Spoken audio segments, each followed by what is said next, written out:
Hey! Hello! The difference between the present perfect and the past simple is like a husband and a wife. Husbands are very simple, wives are a little bit more complex.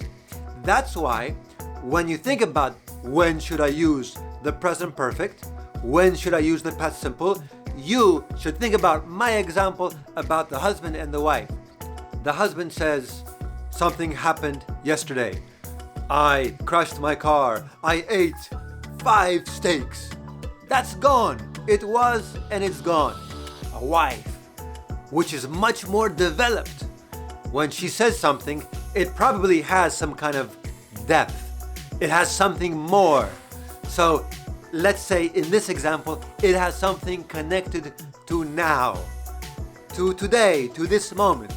Disclaimer, I'm not saying that men are completely simple and women are completely complicated. I'm just explaining to you the differences between the present perfect and the past simple. So when your wife tells you, I have crashed my car, we aren't speaking about the accident which was yesterday, last month. We're speaking about how she feels, that you should kiss her, that you should hug her. When she says, I've eaten 2 boxes of chocolates today, it doesn't matter that it was last week or last month. You should tell her that now she looks beautiful and thin. So generally, when your wife speaks in the present perfect, she's really speaking about some connection to now, and you should think about what's happening now, not what happened in the past.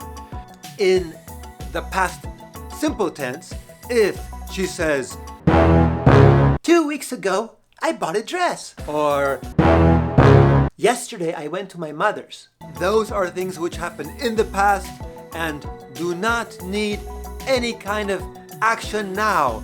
There's no connection between then and now. If you hear a sentence in the present perfect, it doesn't matter what was, it matters what is. And for me, the best way to explain to people the difference between the present perfect and the past simple is that the present perfect is when there's a connection to now. And in the past simple, that something that was in the past is gone. Thanks for watching. Have a wonderful day. Watch the other films which I have on my English channel. Bye bye.